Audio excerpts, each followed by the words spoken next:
£35 million, by the way, to Ukraine, I think, was announced yesterday, in addition to the billions that we've... And it is awful. I mean, as you said, £50 million ostensibly to Syria. Actually, I doubt Syrian. £50 million to Syria, £35 million to Ukraine. But British benefits are being cut. Starmer's spending spree is leaving UK citizens in the cold. A war veteran, terrified of his own government's actions, shares his story. This is the harsh reality of Starmer's Britain that mainstream media won't show you. Before we move on, I'd like to ask you a small favour.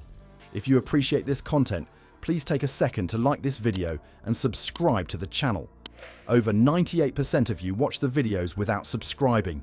It costs you nothing, but it makes a huge difference to us. So, did you click the subscribe button? Great. Thank you so much. Now back to the video. The British political landscape is in shock over Ben Habib's explosive criticism of Keir Starmer. Voters are being forced to re-evaluate their allegiances as a result of the former MEP's audacious accusation of Starmer being an ideological nutcase and the ensuing flurry of debate. However, what is the true motivation for this harsh evaluation? On his own basic state pension, absolutely terrified of what this government might do to him next. Putting back in place the things that even Sunak had taken the foot off the pedal on, the clean heat market mechanism, for example. Widespread indignation has been triggered by Starmer's recent policy decisions, especially among vulnerable groups who previously saw him as an advocate for their interests. A caring leader dedicated to social justice was portrayed by the Labour leader's pre-election pledges. His present behaviour, however, paints a very different picture. Starmer's decision to reduce domestic benefits, such as the winter fuel allowance, is arguably the most shocking. Communities that are already having difficulty making ends meet have been rocked by this decision. The future is now uncertain for low-income families and pensioners who depend on this assistance to get through the severe British winters. Starmer had previously pledged to support WASPy women, and their betrayal has only fueled the flames. The impact is depicted grimly by the numbers.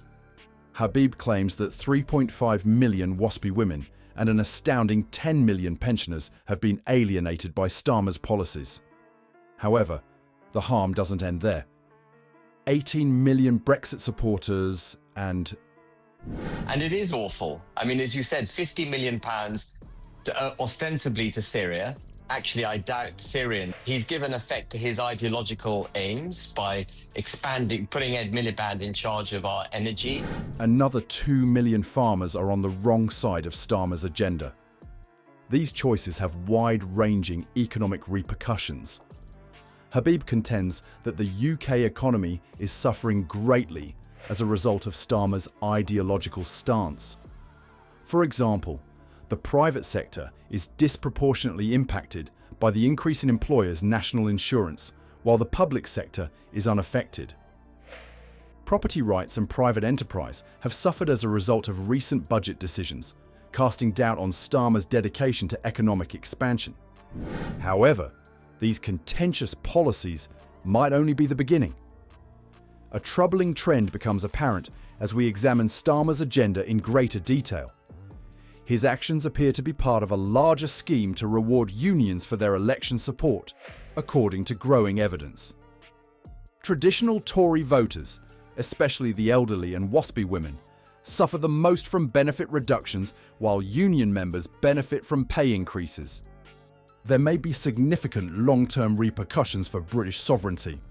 £35 million, by the way, to Ukraine, I think, was announced yesterday, in addition to the billions that we've... And then he's gone after Tory voters. Of course, the elderly are principally Tory voters, as are the WASPy women. Concerns regarding the UK's capacity to steer itself are intensifying as Starmer's actual priorities become apparent. Still, it's unclear what exactly motivates Starmer to make the choices that he does. In order to fully comprehend his agenda, we must look beyond his domestic policies and consider his position on the European Union, a pivotal issue that has the potential to drastically alter Britain's future. Starmer's covert efforts to align with the EU have mostly gone unnoticed, while voters obsess over domestic concerns. However, the future of the UK may be drastically changed by these choices. What is at risk exactly? Those who support British independence are taking issue with the European Defence Union, which is at the centre of this dispute. Never one to hold back, Ben Habib has raised concerns about Starmer's seeming enthusiasm for this project. Habib claims that the EDU is a plan to subjugate the UK's armed forces to Brussels, not merely a friendly cooperation agreement. There are startling ramifications for our military sovereignty. However, Starmer's support for the EU extends beyond defence. Habib highlights a concerning trend in the Labour leader's stance on fishing rights and legal requirements. It appears that Starmer is eager to enact EU laws that would essentially return authority over these vital regions to Brussels. Soon, decisions pertaining to environmental regulations and food standards may be made by the European Court of Justice. Spent arming them, but £35 million to keep their people warm during what Starmer described as, what was going to be a harsh winter. That was a transaction that was done, in my mind. They donated. He gave them the salary rises that they wanted. This feels like a huge step backward for a country that battled valiantly to regain control of its laws. It's especially alarming how quickly Starmer is making these adjustments. Habib contends that the magnitude of this ideological change has not yet been completely understood by the general public. Our very sovereignty is being undermined while we are preoccupied with internal disputes. How far will Starmer go in his attempt to bind Britain to the EU again? These revelations are a betrayal to those who support Brexit. Control over UK laws, borders and destiny, the fundamental ideals they fought for, are being methodically weakened. Once again, the 18 million Brexit supporters are fighting to maintain their hard-won independence. The ramifications of Starmer's EU-aligned vision could be extensive. There is a genuine risk to the UK's economic flexibility in addition to the immediate loss of control in important sectors. Being constrained by EU laws may make it more difficult for us to negotiate advantageous trade agreements or quickly adjust to changes in the world economy. We are losing the independence that was meant to be the biggest benefit of Brexit. The stakes for British democracy and voter trust are extremely high as we learn more about Starmer's agenda. There are significant concerns regarding political accountability, given the discrepancy between his public declarations and his covert activities. They've had their taxes go up. We've seen employment, new jobs and hiring go through the floor in the last couple of months as a result of the budget, cutting back benefits for the British people, cutting the winter fuel allowance. Are we seeing Brexit slowly being dismantled, or is this only the beginning? The picture painted by Keir Starmer's policies is concerning, as we have discovered. His actions appear to be inconsistent with the pledges that brought him to power, from cutting domestic benefits to caving into EU regulations. To put it mildly, the possible effects on the economy and British sovereignty are concerning. The problem is that we can't just watch from a distance.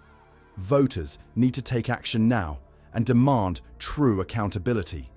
This entails examining each policy in detail, participating in neighbourhood meetings, and raising our voices on social media. We must not settle for meaningless rhetoric and instead ask the difficult questions. What will happen to British politics next? Will we struggle to maintain our hard-won independence or let it erode? We now have the ball in our court. We need to make a decision about the future of Britain.